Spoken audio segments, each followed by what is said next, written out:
Ooh, ooh, ooh, ooh. And we are back once again, ladies, gentlemen, everybody in attendance. Not only is this a historic season for the Beavers, this is a historic moment because it feels like Gus actually isn't here, so I can't say me and Gus, but I'm here. It's been a while since we've done Beaver Dash. I want to apologize to anybody that really enjoys viewing our show that Gus and I have been gone. It's been a really busy term for both of us, but back today talking about, as I said, one of the most historic teams and seasons in Beaver basketball history. So let's move into our first topic here. Everybody knows what's going on at Oregon State. You know, the Cinderella team, the 12th seed, making it all the way to the second round, winning against a really good team, and now making it to the third round to the Sweet 16 of March Madness. So is it fluke or magic? Is it fluke or magic? And, you know, some people might tell you that it's a fluke, but in my opinion, as a Beaver fan, as a Beaver analyst, as somebody who lives and dies for Oregon State University, I'll tell you right now, this is magic. After every single win that I have watched the Beavers get, it's been magical, and there's just no way getting around it. I mean, the last win in March Madness for Beaver basketball was in 1982. I was 14, 15, 16, I don't feel like doing the math, years removed from life the last time the Beavers had a win in March Madness. We are all witnessing school history, and it feels great to be a part of something so special here at Oregon State. All the guys are really giving it everything they have. They aren't willing to quit, and it's not something you really saw at the beginning of the season with this Beavers team. It took a lot for them to really gel together and get everything going. Freshmen and underclassmen and upperclassmen having struggles, getting chemistry on the court. A lot of it was just really tough for that team. So it's good to see everything coming together. And to be honest, it was a sketchy way to come here when it comes to that win against UCLA in the first round of the Pac-12 tournament. An OT win, and that's when you could really see that the Beavers finally kind of switched around their mentality. You know, earlier in the season, they would be down in a game like that, and they wouldn't be able to bring it back. Even if they did go to OT, they wouldn't have been able to pull it off because they didn't have the mental toughness to really do that. And now you finally see all of the coaching staff's work and all of the players' work coming together and coming to fruition and really giving our team that mental toughness that allowed them to overcome UCLA in that overtime win. And that's what really set the stage. And now, I mean, this is just a historic run in Beaver basketball history. Like, it's crazy that was the first Pac-12 championship in Beaver basketball history, coming off of being preseason ranked 12th in the Pac-12. Nobody thought that the Beavers would ever end up even making it into the Pac-12 tournament as a team that could potentially even win the first round.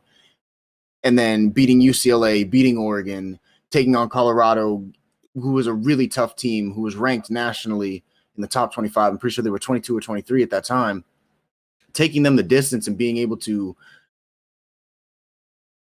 pull it out. Like, you know what I mean? Like, it's just a tough, gritty way for the Beavers to make it to where they are now. And I mean, now that they're in the tournament, things are changed. You know, it's not just Pac-12 teams. And that's one thing that a lot of people don't give the Pac-12 respect. I mean, the Pac-12 has 4 or 5 teams in the tournament still to this point. 2 of them are facing each other in the Sweet 16.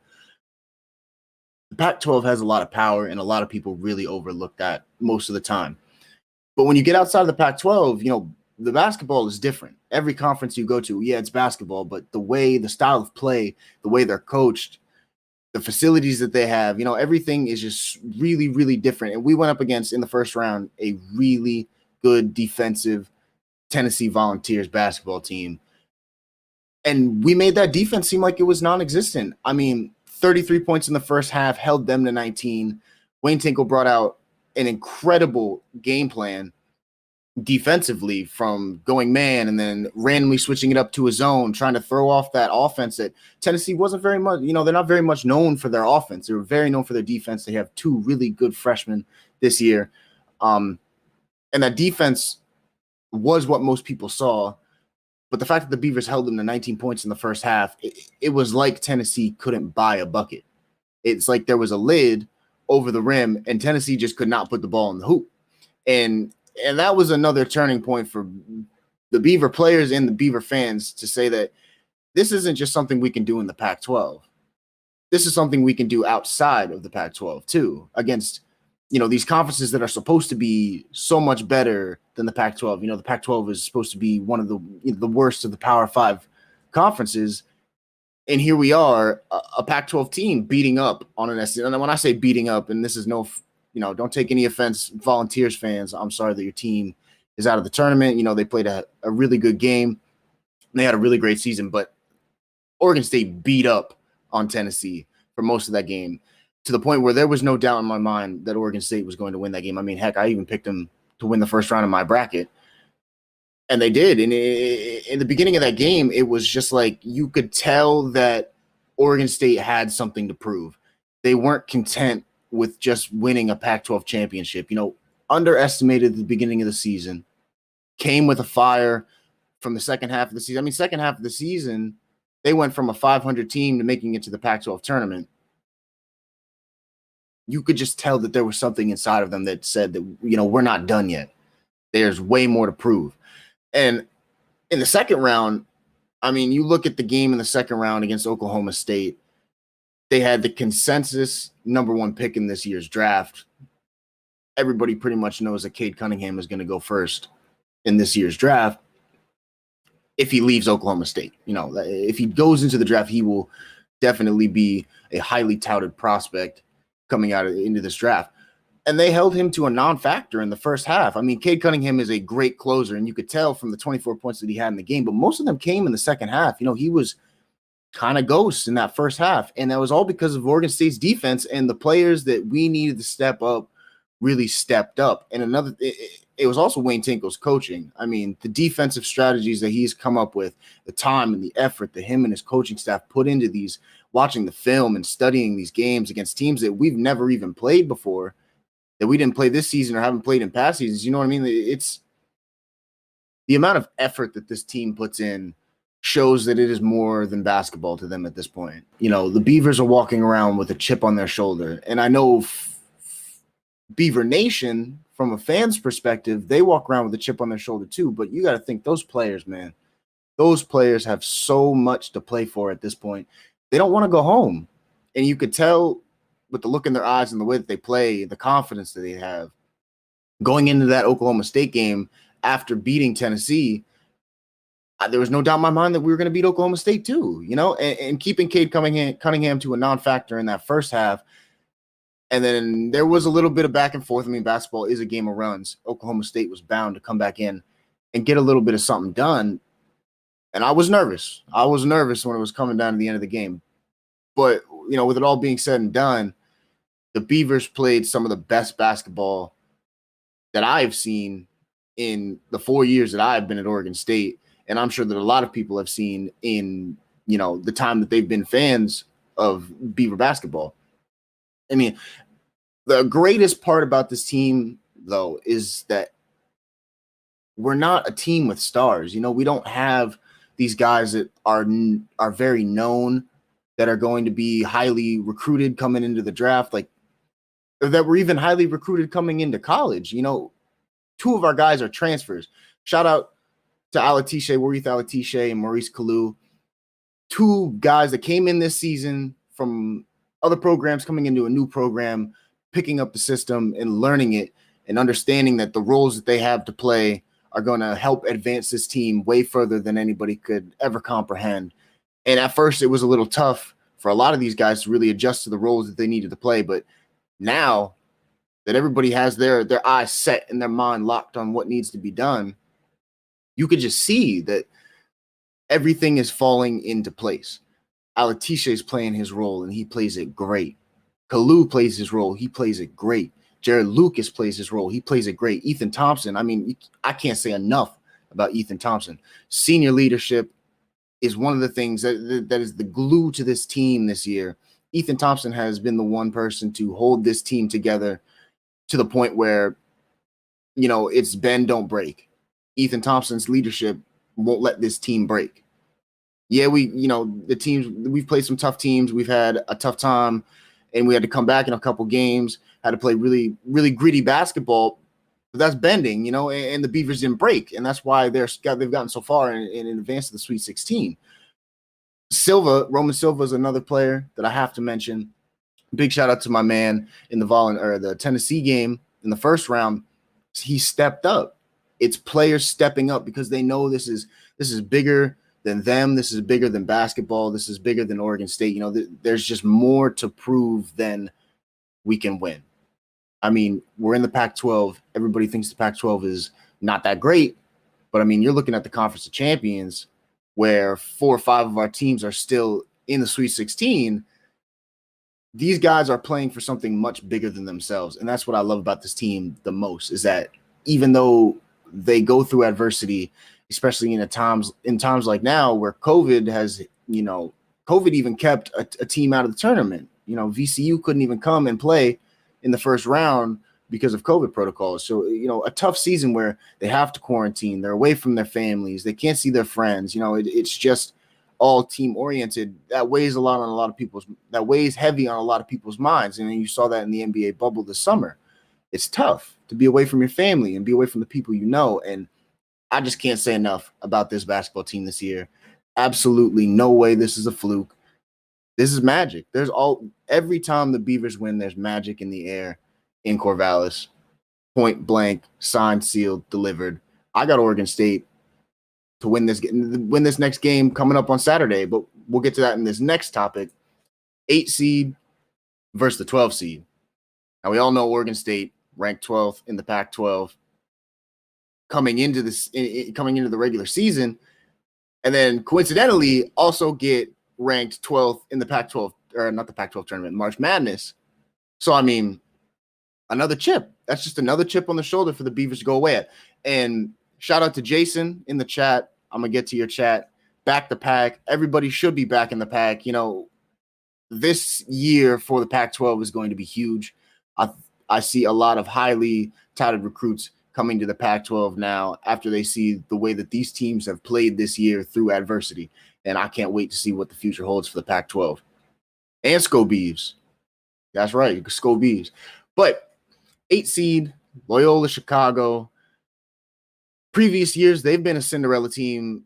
Even though they're an 8 seed now, man, that's a tough, tough team. It's not the highest ranked team that Oregon State has played so far in the tournament, obviously, with Tennessee being ranked 5th, Oklahoma State being ranked 4th. But this might be the biggest challenge team-wise, if I'm being honest. They're another team that's just like Oregon State. Man, like, we're coming into this and they have nothing to lose. Oregon State has nothing to lose. If Oregon State lost this game, Beaver Nation will still be just as proud of Oregon State basketball, regardless of if they move on or not. And I'm sure the same goes for Loyola Chicago. Their fans and everybody, their families, their friends, their fans, everybody, the whole school is going to love them and be happy for what they did in this tournament, regardless of whether they win or lose. And that's a scary sight, man. When you have 2 teams that go up against each other that have nothing to lose, that's gritty basketball. This game is going to be a dogfight, and there's absolutely no doubt about it. It's going to be one of the better games in the tournament. And I mean, Loyola had big wins over ACC's Georgia Tech and number 1 seed Illinois. I mean, Illinois was a really, really good team, and Loyola Chicago came in and sat them down like it was nothing. So that's something to look out for if you're the Beavers. I mean, the Beavers did the same thing, going up against a tough Tennessee team, going up against a tough Oklahoma State team. But Loyola's played some good teams too. Georgia Tech is nothing to bat an eye at. And Illinois was ranked number 1 coming in to March Madness in the bracket. So, I mean, I would call that an upset, but it's tough to say that it was that big of an upset because everybody knows that Loyola Chicago can play basketball. They have a center, Cameron Krutwig. He's a force inside, and he's going to be the key to their interior. That's where we need guys like Roman Silva, like I said, role players who previously might not have had big roles in the beginning of the season, but now they're getting more minutes, they're getting more time. A man like Roman Silva needs to come in and really play his best basketball this game. And I believe he can do it because he's already played against a tough defense in Tennessee, and be a tough offense in Oklahoma State. So I feel like he's got enough experience to come in and really hassle Loyola Chicago's big man. And we all know how much of a nuisance that big man could be. I mean, he was cooking in that game against Illinois. He's one of the reasons that they did so well against Illinois. But it's also not just about the big man. They have really good guard play coming in with Lucas Williamson. Really, really, their backcourt, I wouldn't say it is better than Oregon State's. It seems like they have Loyola and Oregon State, I would say, if I were comparing them, are both teams that talent-wise might not be, top in the nation. But when it comes to team chemistry, that's one of the things that they got. And that's one of the things that they got going for them. And Loyola is another team where their big man and their guard play work in tandem so well that the Beavers are really going to have to step it up. And hopefully Wayne Tinkle can come out and bring some of those defensive schemes that he's been throwing at these other, highly ranked teams, where it's man-to-man, switch to a zone, out of a timeout. Which one are we going to, keep the other coach guessing? What are they going to do? Are they going to go man? Or are they going to go zone? What kind of plays are we going to have to run? That kind of back and forth mind play is what I love that Wayne Tinkle does. And that's something we're going to have to pull out again against Loyola Chicago if we're going to really want to get into the head of their coach and really shake up their offense and also shake things up on defense for our team. But yeah, this is going to be the most challenging game by far. Even if we make it past this round, I think that this is the most challenging game solely based off the fact that both teams have nothing to lose. Both teams really want to prove something, but they don't have anything to lose. I mean, Oregon State's coming off of a Pac-12 championship. And like I said, Beaver Nation is going to love Beaver basketball and this team for the rest of history. This is the best Beaver basketball team that we've had in a long, long time. And to be quite honest, this is the most impressive Beaver basketball team we've had in history. First Pac-12 championship. So, I mean, there's no doubt about that, saying that this is one of the best Beaver basketball teams that there is. So regardless, Beaver fans are going to love Beaver basketball, and the same thing with Loyola. So I'm excited to see this game, man. It's going to be a good one. Tune in Saturday. I don't have the time on me. I'm not sure if they released the time yet or not, but I really highly recommend this game. It's going to be a great game, whether you're a Beaver fan or not. If you're a Pac-12 fan, root for the Beavs, and it's going to be Sco Beavs. Moving on to the third topic of the day. What does this mean for the program? Yeah, we're talking about winning a Pac-12 championship. Yeah, we're talking about team chemistry and how well we're doing in March Madness and blah, blah, blah, blah. Yeah, that's all important stuff for now. But how does this tournament run and this Pac-12 tournament run and just the season in general take the Beavers and elevate them to a higher status? Because, I mean, we have a couple seniors who are leaving this year, notably Ethan Thompson. Ethan Thompson is going to be gone after this year. Whether he goes into the draft or whether he goes overseas, whatever he decides to do with his life, we're going to be losing one of our better guards. So what this means for the program is that we finally have notice. Oregon State is on the map. The transfer portal is open. And I know the coach at Arkansas does this as well. I mean, like, you go to the transfer portal and you find guys that are just looking for either a second chance or a new set of scenery, like a new scheme, a new offense, a new way to play defense, just looking to learn and get better at the game of basketball. That's where we're going to find a lot of our guys. I mean, we already have two of them in Maurice Kalou and Maurice Alatishe, two really good guys who were looking for a new scene and wanted to play at a higher level of basketball. And they've come in and they've contributed so much to this team this year that I feel like that's where the program is going. But aside from the transfer portal and finding guys in the transfer portal, like I said, this puts Oregon State on the map. Now players that are coming out of high school are going to look at the Pac-12 in general after this year. And now they're going to see, like, okay, Oregon State was the Pac-12 champions. And like I mentioned earlier, fluke or magic. I think a lot of these players are also going to say, that wasn't just a fluke. That is a real team and a real program with good coaches that know what they're doing. I mean, Tinkle, if it weren't for Wayne Tinkle, this team honestly might not be where it's at right now. I think the players could play just as well as they are, but he brings a different energy to this team that I have never seen before here at Oregon State or anywhere. Like, I've been playing basketball my whole life, and that is just, if I had the opportunity to play for Wayne Tinkle, I'm taking that opportunity all day, every day. And that's why I look forward to where this program's going to go. Wayne Tinkle is one of those coaches that could get up and, go to a bigger school, go to a bigger conference. He's that type of coach. But he feels, and I mean, I don't want to speak on behalf of Wayne Tinkle, but I can tell he feels that he has something to prove too. It's not just Beavers, it's Wayne Tinkle too, proving that he doesn't need to go to a big school. He doesn't, not Oregon State's a big school, but there's bigger programs. He doesn't need to go to a huge program. He doesn't need to go to a Duke or a UNC or a Syracuse or a Florida State or a Florida. You know what I'm saying? Oregon State is his home. He's happy here. And the things he's done here, the legacy he's going to leave at Oregon State is just going to be insurmountable. So why leave? Why not stay and build something here? And I think that's what Wayne Tinkle really wants to do. He is setting this program up for success in the future. 4-star and 5-stars are now going to be looking at Oregon State and saying, that's a possible option.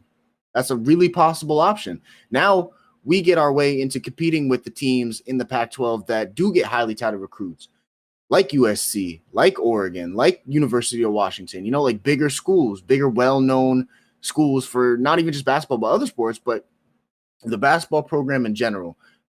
Students are going to be looking at this school and say, this is a real deal program with real deal players and real deal coaches and a real deal just general staff overall. And I'm really, really, really excited to see where Beaver basketball goes. It's going to be an exciting few years. And I know that I graduate this year, but that doesn't mean I'm not going to bleed black and orange till the day that I die. So I'm excited to see where this basketball program goes. It is a huge stepping stone. And the Beavers, if they can keep it rolling, that just takes everything I just said. If the Beavers win on Saturday and they win the round after that, you know what I'm saying? Like, it's going to keep moving this program to a higher elevated place where now we're not the ones looking up. We're the ones looking down on other teams when it comes to the recruiting process and just playing basketball in general. This is going to be this is the biggest moment in Oregon State basketball history. The way that this program has shifted in culture and in the way that they play and the grittiness and the toughness that they have. This is the best basketball Oregon State has played. This is the basketball that's going to put Oregon State on the map. Shout out to Jared Stauffer. Thanks for stopping in, man. Rooting for the Beavers on your B-Day. Hey, hopefully the Beavs give you a win on your B-Day. That would be nothing better than that one. Ladies and gentlemen, everyone in attendance, I'm cutting it short just because it is me today. I know you all miss my really handsome co-host, Gus Light. He's not that handsome, but still a cool guy. I know everybody miss him. He's out enjoying the snow today, up skiing somewhere, having a good time. I'm glad that I could be here, sit here and talk to y'all about Beaver basketball. If you guys do want to see more from Dash Sports, you can follow us on Twitter, TikTok, Instagram, or Facebook at Dash Sports, or visit our website at Dash Sports TV or at dashsports.tv. Excuse me. I'm looking forward to this game on Saturday, man. I'm excited. Beaver Nation, I know you're excited. Everybody have a great weekend, and let's celebrate this dub we're going to get over Loyola Chicago. Peace.